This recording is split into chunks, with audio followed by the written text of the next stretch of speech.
Welcome to 7 news Telugu. నేను సుధా. బులెటిన్ల ముందుగా headlines.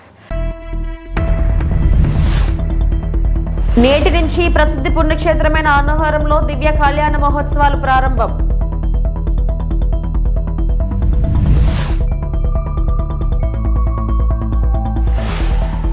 Godavari కొత్తపేటలో ఈతకు దిగి 3 యువకులు గల్లంతు.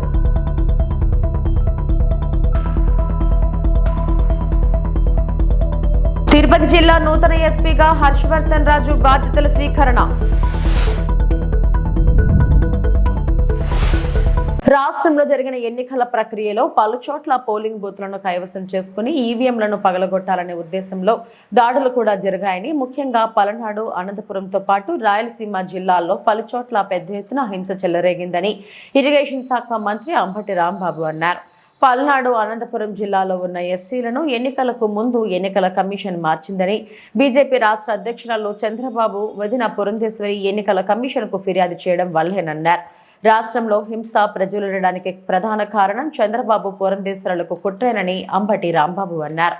సత్తెనపల్లిలోని వైఎస్ఆర్సీపీ కార్యాలయంలో మంత్రి అంబటి రాంబాబు మీడియాతో మాట్లాడారు. వ్యతిరేకత కాదు, నోట్ ఇట్. 4వ తారీఖున మళ్ళా చూస్తారు మీరు. జగన్మోహన్ రెడ్డి గారు అద్భుతమైనటువంటి మెజార్టీతో గెలవబోతున్నాడు.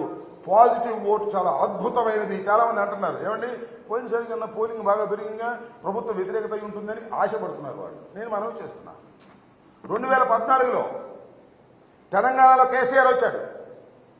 2018లో జరిగింది మనకన్నా ముందు, 1 సంవత్సరం ముందు, 6 నెలల ముందు. 2014లో ఉన్న ఓట్ల శాతం కన్నా 2018లో ఓట్ల శాతం పెరిగింది. మళ్ళా కేసీఆర్ వచ్చాడు. ఇక్కడ కూడా ఓట్ల శాతం పెరిగింది. మళ్ళా జగన్మోహన్ రెడ్డి అధికారంలోకి వస్తాడు. దానిలో ఏ విధమైన సందేహము లేదు.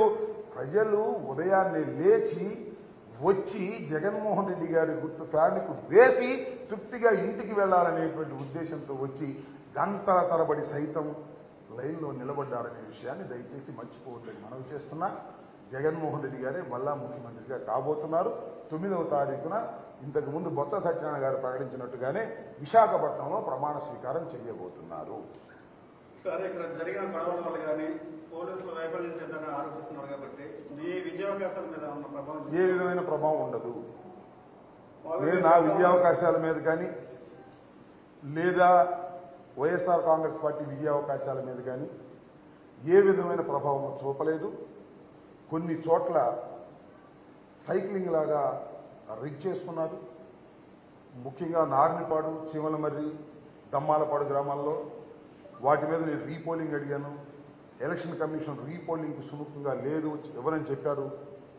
దీన్ని అవసరమైతే I will go to the court also. నాకేం ఓటమి భయంతో కోర్టుకు వెళ్తున్నాను అనుకోకండి.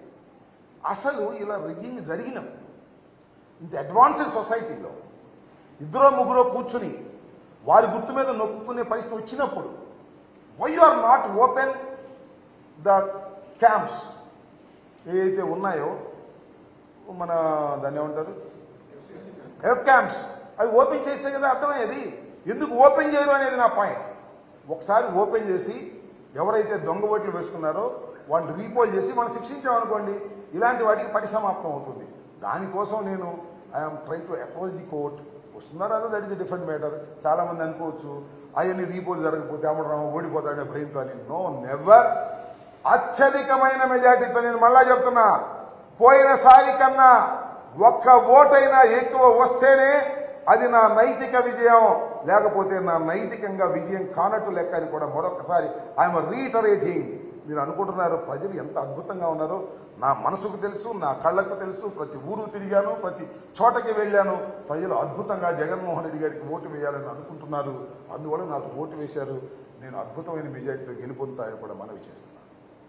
సార్, ఈ మధ్య ప్రచారం జరుగుతుంది, రెడ్డి సామాజిక వర్గం మీకు సపోర్ట్ చేయలేదన్నా. ఇవన్నీ ఆ సామాజిక వర్గం, ఈ సామాజిక వర్గం, I don't comment all these things. అన్ని సామాజిక వర్గాలు జగన్మోహన్ రెడ్డి గారి వైపే ఉన్నాయి. 1-2 సామాజిక వర్గాలు కొద్దిగా తక్కువగా ఉన్నాయి, అంతే తేడా. పచ్చని పల్నాడులో అగ్గిరాజేసి సిగ్గు లేకుండా టీడీపీపై అబండాల. నర్సారావుపేట టీడీపీ ఎంపీ అభ్యర్థి లావు శ్రీకృష్ణదేవరాయలు మీడియా సమావేశం. ఎన్టీఆర్ భవన్, అమరావతి నుండి ప్రత్యక్ష ప్రసారం. ఎటువంటి ఆధారాలు లభించినా కానీ అన్ని యాంగిల్స్లో కూడా దీన్ని విచారించాలని చెప్పి వారిని కోరుతా ఉన్నాం. ముఖ్యంగా గడిచిన 4 రోజుల నుంచి ఎలక్షన్స్ అయిపోయిన 4 రోజుల నుంచి 5 రోజుల నుంచి కూడా వైఎస్ఆర్ కాంగ్రెస్ పార్టీ వైపు నుంచి డెలిబరేట్గా ఒక మెసేజ్ని అయితే తీసుకెళ్ళడానికి ప్రయత్నిస్తూ ఉన్నారు.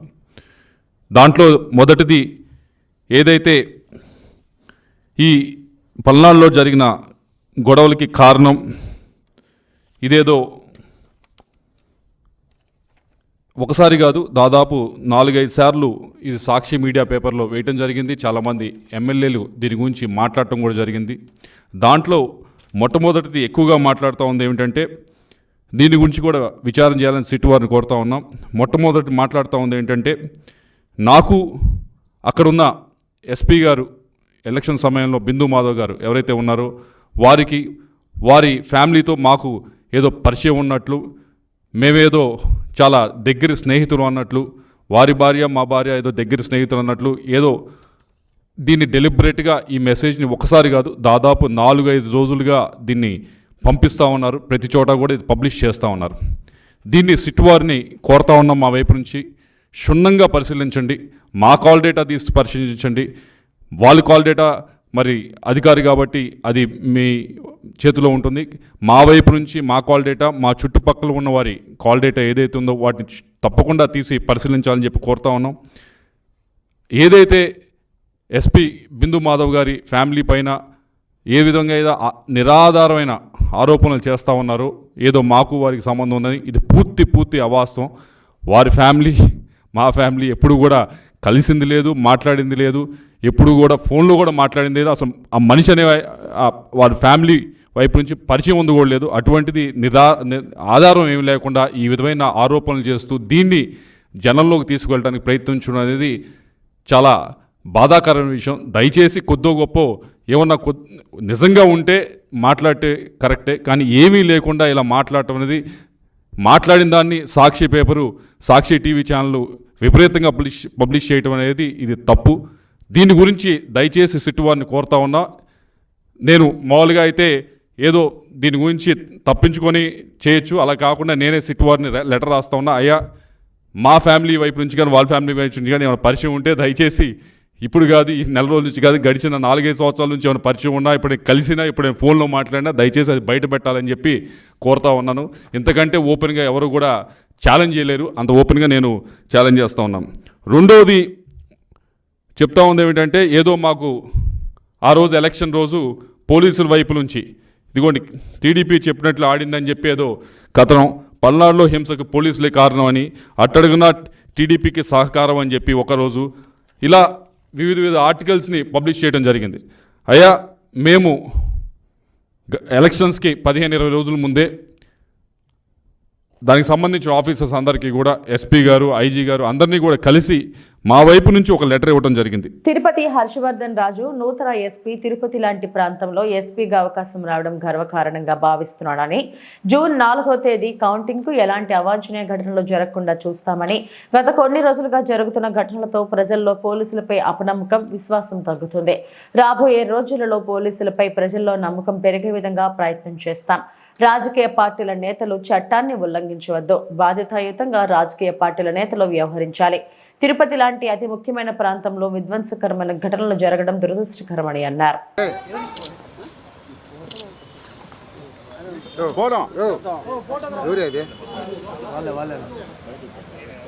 ఇంకా ముందుకు వచ్చేసామా మేము కూడా.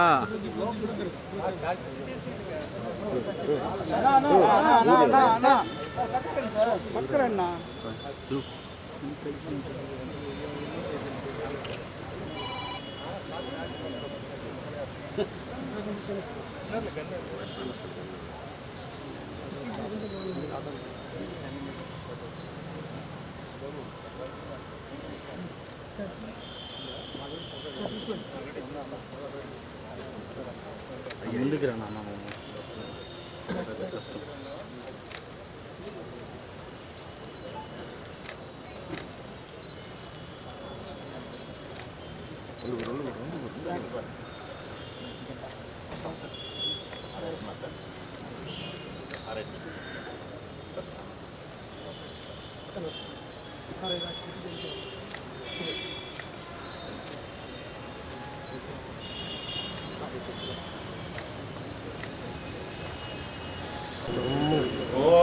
श्रीमहागणाधिपतये नमः गं गणाधिपतये नमः शुक्लां वरदरं विष्णुं शशिवर्णं चतुर्भुजं प्रसन्नवदनं ध्यान आचम्याः केशवाय स्वाहा नारायणाय स्वाहा माधवाय स्वाहा गोविंदाय नमः गोविंदाय नमः श्रीमान गोत्रोद्भवानां गोत्रोद्भवस्याय मानस्याः गोत्रः वसिष्ठृति नाम्ने सपुत्रकस्य अभिराम राजनामधेयस्य सूर्यवर्धन राजनामधेयस्य अर्जुन रामराजनामधेयस्यां सह कुटुम्बानां क्षेमस्थैर्या धैर्या भयायुः आरोग्य ऐश्वर्यावृद्ध्यर्थं वंशावृद्ध्यर्थं गोत्रदिष्टिदोषनिवारणासिद्ध्यर्थं श्री वरद विनायक स्वामिने नमः अत्यंत अनुकूलतासिद्ध्यर्थं वरद विनायक स्वामिने नमः पुष्पाक्षत पूजाञ्चाचरिष्ये ओं गणानां त्वामहे कविं कविनापस्त्रवस्तमं ज्येष्ठराजं ब्रह्मणां ब्रह्मणस्पद आनशृण्वन्नोतिविसादनं श्रीमहागणाधिपतये नमः विजरणाय नमः निर्दक्षाय नमः विघ्नराजाय नमः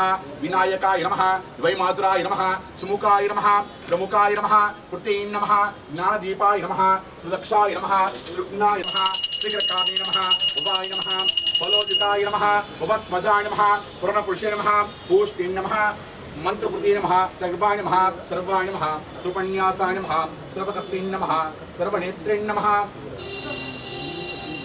सर्वसिद्धिप्रसादकाय नमः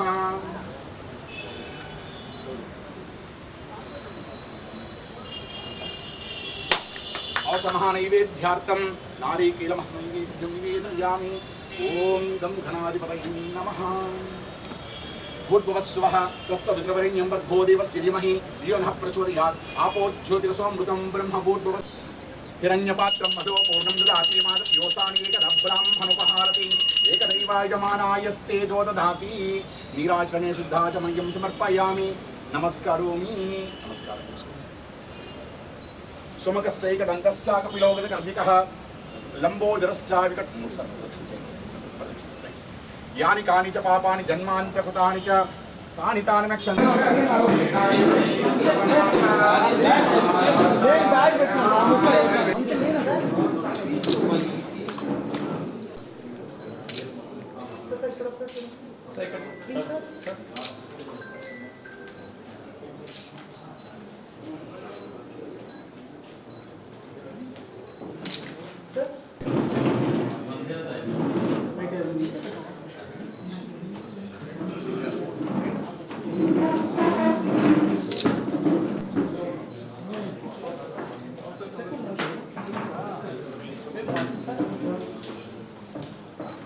ఈరోజు తిరుపతి ఎస్పీగా బాధ్యతలు తీసుకోవడం చాలా సంతోషంగా ఉంది. సో తీసుకుంటున్నటువంటి పరిణామాలు కొంచెం స్పెషల్ సర్కమ్స్టాన్సెస్ అయినప్పటికీ కూడా ఇక్కడ ఎస్పీగా రావడం అనేది ఒక గర్వకారంగా భావిస్తున్నాను. సో ప్రస్తుతానికి మాకు పోలీస్కి మా ముందున్న ప్రధాన కర్తవ్యం ఏమిటంటే బేసికలీ రేపు జూన్ 4th రోజు ఏదైతే కౌంటింగ్ ప్రాసెస్ ఉందో కౌంటింగ్ ప్రాసెస్ ఎటువంటి అవాంఛనీయ సంఘటనలు జరగకుండా మంచిగా నిర్వహించాలి. సో దానికి సంబంధించి పోలీసు వారు ఎటువంటి బందోబస్తు వేసుకొని ఎటువంటి సంఘటనలు జరగకుండా చేయాలనేదే ఇప్పుడు మన ముందున్న ప్రధాన కర్తవ్యం.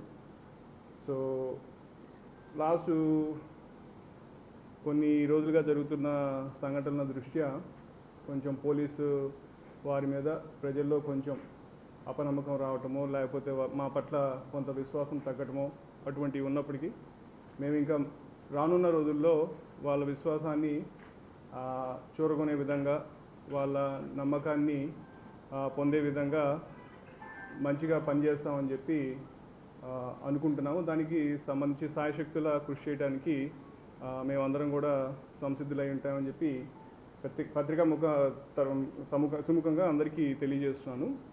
అలాగే ఈ సందర్భంగా పాత్రికేయ మిత్రులందరికీ కూడా మా పోలీస్ వారికి మీ సహకారం ఎంతో అవసరం. సో ఈ రానున్న రోజుల్లో మీరందరూ కూడా మా పోలీస్కి సహకరిస్తారని చెప్పి ఆశిస్తున్నాను. అట్లాగే మా పోలీస్ వారందరూ కూడా రానున్న రోజుల్లో మంచిగా పనిచేసి పోలీస్ వారి ప్రతిష్ట, పోలీస్ డిపార్ట్మెంట్ యొక్క ప్రతిష్ట పెంపొందించే విధంగా పనిచేస్తారని చెప్పి, అలా చేసే విధంగా వాళ్ళని ముందు ఉండి నడిపించే విధంగా ప్రయత్నం చేయడానికి చూస్తాము.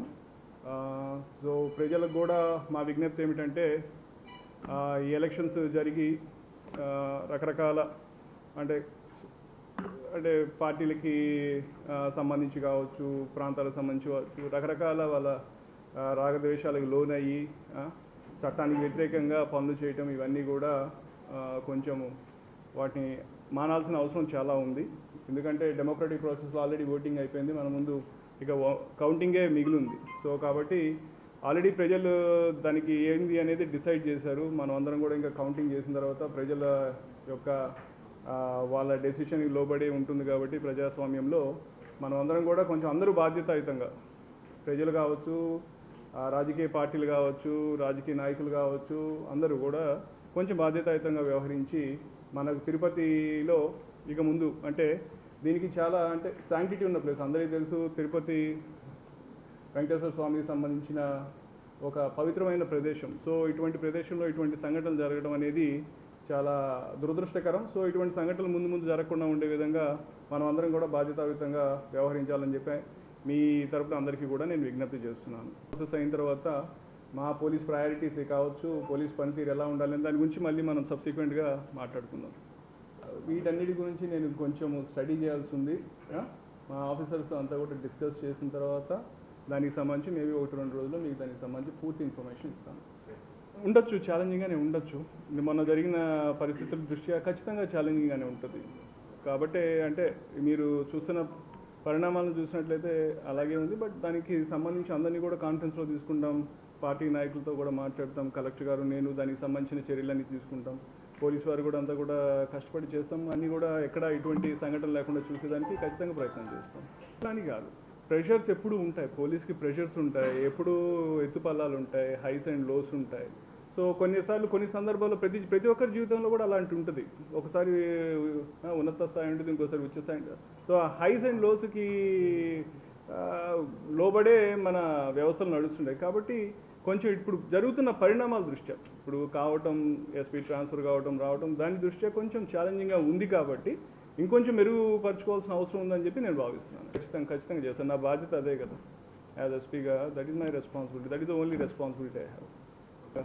సో అదే దానికి సంబంధించి మీరు కూడా మీకు దానికి సంబంధించి ఏదైనా ఇన్ఫర్మేషన్ ఉంది, సార్ ఫలానా ప్రదేశం సమస్యాత్మకంగా ఉంది, మొన్న ఎలక్షన్ టైంలో కొంచెం ఇక్కడ అది బాగలేదని మీ అబ్జర్వేషన్స్ మీకు ఉంటాయి కదా. సో మీ అబ్జర్వేషన్స్ కూడా మాతో షేర్ చేసినట్లయితే దానికి అనుగుణంగానే కొంచెం మా బందోబస్తు స్కీమ్ కానీ మా పోలీస్ డిప్లాయ్మెంట్ కానీ చేసుకొని రేపు కౌంటింగ్ ప్రాసెస్ సజావుగా జరిగేదానికి అన్ని ఏర్పాట్లు కానీ అన్ని మెషర్స్ తీసుకుంటాం. చెప్పాను ఛాలెంజింగ్గానే ఉంది. మరి లెటర్ సి ముందు ఎలా ఉంటుందో వ్యవహారం. సో నా వరకు నా ఉద్యోగ ధర్మం ఉండే ఆ విధంగానే నేను పనిచేయడానికి ప్రయత్నం చేస్తాను. చెప్పాను కదండి, అన్నీ ఉంటాయి. పొలిటికల్ పార్టీస్ నుంచి ప్రెషర్ ఉంటుంది, పబ్లిక్ నుంచి ప్రెషర్ ఉంటుంది, అన్ని క్వార్టర్స్ నుంచి ప్రెషర్ ఉంటుంది. మీరు కూడా రకరకాలు చూస్తుంటాం కదా. సో అన్ని ప్రెషర్స్ ఉంటాయి. సో ప్రెషర్స్ లేకుండా ఏ డిపార్ట్మెంట్, ఏ ఇన్స్టిట్యూషన్ ఉండదు. So yeah, that is the challenge we have and we have to face that challenge. That is the ఖచ్చితంగా ఉంటుంది. వాళ్ళ మీద నిఘా పెట్టడం కానీ, ముఖ్యమైన వాళ్ళని ఆ రోజు తీసుకొచ్చి స్టేషన్లో కూర్చోబెట్టడం కానీ, సో అన్ని చర్యలు తీసుకోవాల్సిన చర్యలని కూడా. అటువంటి కోఆర్డినేషన్ ఇష్యూస్ ఉన్నాయని నా నోటీస్లో అయితే లేదు. బట్ అటువంటిది ఏదైనా ఉంటే వాటిని మెరుగుపరచడానికి ప్రయత్నం చేస్తాను. ప్రతి ఒక్కరం చేయగలిగింది మానవ ప్రయత్నమే.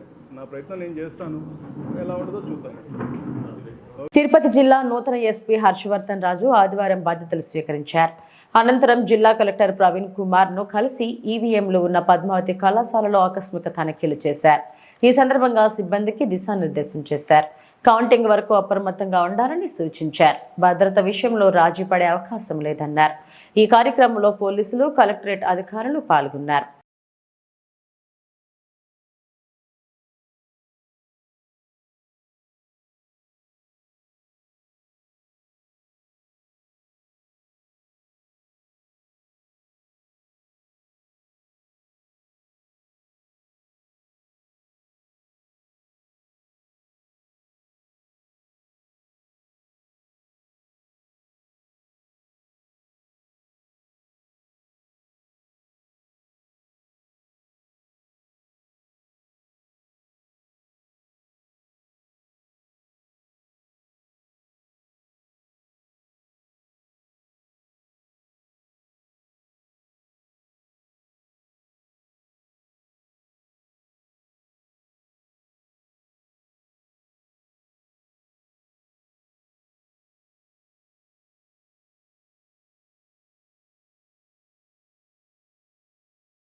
దక్షిణ కైలాసంగా ప్రముఖ పుణ్యక్షేత్రం శ్రీకాళహస్తీశ్వరి దేవస్థాన ఆలయంలో మృత్యుంజయ స్వామికి సోమవారం విశేషంగా అభిషేకాలు నిర్వహించారు.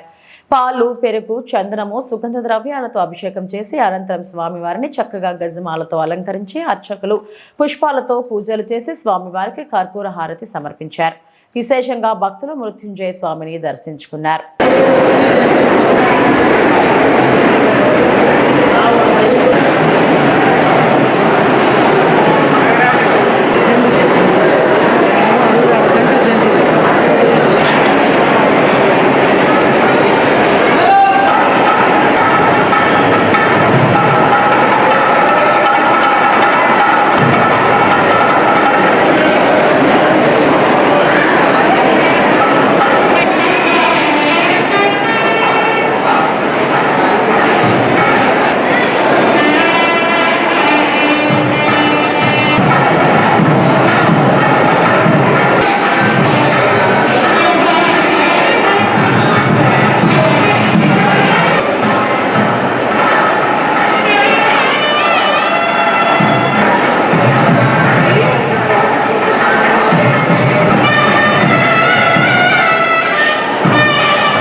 గంగమ్మ జాతర సందర్భంగా చేపట్టిన శోభాయాత్ర కన్నుల పండుగల నగర వీధుల్లో వైభవంగా సాగింది.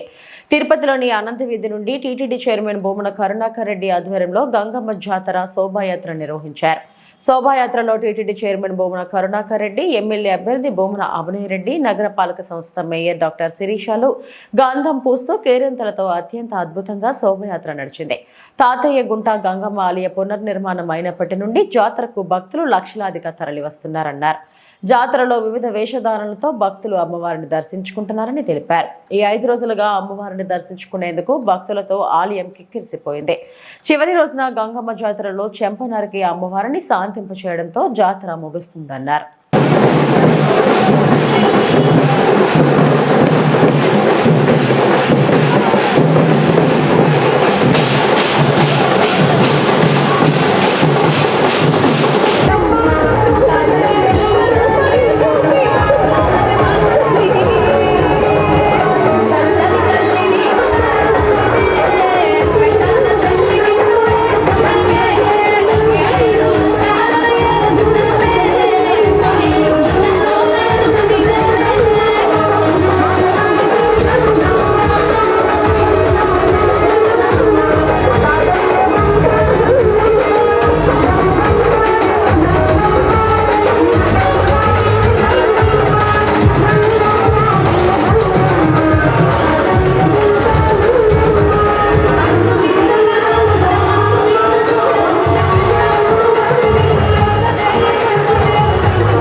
గంగమ్మ తల్లి దేవాలయం పునర్నిర్మాణం చేపట్టిన తరువాత గత 3 సంవత్సరాలుగా గంగమ్మ గుడి జాతరను అంగరంగ వైభవంగా వైభవోపేతంగా బ్రహ్మోత్సవాల తరహాలో అమ్మకు జరుపుతున్నాము. గత 3 సంవత్సరాలుగా ఈ శోభాయాత్రలో వేలాది మంది కళాకారులు, తిరుపతికి సంబంధించిన అమ్మ భక్తులందరూ కూడా భక్తి ప్రపత్తులతో పాల్గొని అమ్మ దేవాలయ ప్రాశస్త్యాన్ని అనంతంగా చాటి చెప్పేటువంటి ప్రయత్నం చేస్తున్నారు. ఈరోజు 5వ రోజు. దేవాలయము ఊరు అంతా కూడా కిటకిటలాడిపోయింది రంగు వేషధారణలతో. భక్తులు అనేక రూపాలలో గంగమ్మ నామస్మరణ చేస్తూ తిరుపతి పురవీధులన్నీ కూడా మ్రోగిస్తూ జై గంగమ్మ తల్లి అంటూ ఈ రోజున అనంత వీధి దగ్గర నుంచి అమ్మవారి గుడి వరకు ఈ శోభాయాత్ర జరిగింది. రేపు 6వ రోజు, ఎల్లుండి ఆఖరు రోజు. ఆ తర్వాత రాత్రి చెంప నరకటంతో ఉదయాత్పూర్వం జాతర ముగుస్తుంది. ప్రతిరోజు కూడా వేలాది మంది భక్తులు అమ్మవారి దర్శనం చేసుకుంటున్నారు. గంగమ్మ తల్లి వైభవాన్ని విశ్వవ్యాప్తం చేయటానికి అత్యంత పురాతనమైన దేవాలయమైన ఈ గంగమ్మ దేవాలయాన్ని మరింతగా తీర్చిదిద్దటానికి మేము ఎల్లప్పుడూ కూడా అమ్మ భక్తులంగా ఎల్లవేళలా కృషి చేస్తూనే ఉంటాం. గత 3 సంవత్సరాలుగా మేము చేసినటువంటి గంగమ్మ దేవాలయ జాతర నిర్వహణోత్సవాలే ఇందుకు ఉదాహరణ. భవిష్యత్తులో కూడా ఇలాగే జరుగుతాయి, చేసి తీర్తామని తెలియజేస్తాం. డాక్టర్ బిఆర్ అంబేద్కర్ కోనసీమ జిల్లా కొత్తపేట నియోజకవర్గం కొత్తపేట గోదావరిలో ఈతకు దిగి 3 యువకులు గల్లంతయ్యారు. సభ్యుల ఈశ్వర్రెడ్డి తండ్రి సూర్యనారాయణ రెడ్డి వయసు 20, రావులపాలెం సత్తి సంపత్ రెడ్డి తండ్రి దుర్గారెడ్డి వయసు 16, విజయనగరం 10వ తరగతి పెంట జయకుమార్ తండ్రి సుబ్రహ్మణ్యం వయసు 17, చిన్న వంతెన వద్ద రావులపాలెం డిగ్రీ 1వ సంవత్సరం చదువుతున్నారు. గోదావరి నదిలో మిస్సింగ్ పర్సన్తో పాటు దిగి బయటకు వచ్చిన వ్యక్తి కోమర్తి రాజేష్ తండ్రి యేసు వయసు 17, రావులపాలెం. గట్టు మీద ఈతరాక ఉండిపోయిన వ్యక్తి సబ్బిళ్ల సత్యనారాయణ. సంఘటన స్థలం వద్దకు చేరుకున్న రావులపాలెం సిఐ ఆంజనేయులు, వారి సిబ్బంది, ఫైర్ టీం, రెవెన్యూ డిపార్ట్మెంట్ సంఘటన స్థలాన్ని పరిశీలిస్తున్నారు. మీ నాన్నగారి పేరు? యేసు. ఎంత వయసు నీది? 17. చదువుకుంటున్నావా? ఏం చదువుతున్నావు? ఇంటర్ సెకండ్ ఇయరా? వస్తావా? ఫస్ట్ ఇయర్ రాసావా? ఏ గ్రూప్ రాసావా? ఎక్కడ? రాజమండ్రిలో ఉంటావా?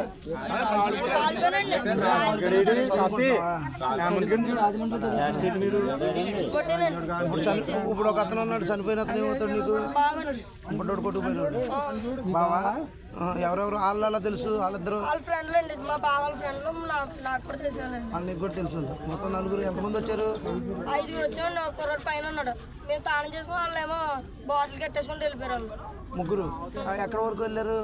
నువ్వు చూసి వెళ్ళిపోయారండి. అక్కడ ఊబోందండి, దిగిపోయింది. అక్కడ ఎలాగంటే వెనక వచ్చాను. నేను అటువైపు గట్టికి వెళ్ళిపోయారా? అటువైపు ఇలాంటి గట్టి అటువైపు వెళ్ళిపోయారా? ఈ వార్తలు ఇంతటితో సమాప్తం. నమస్తే.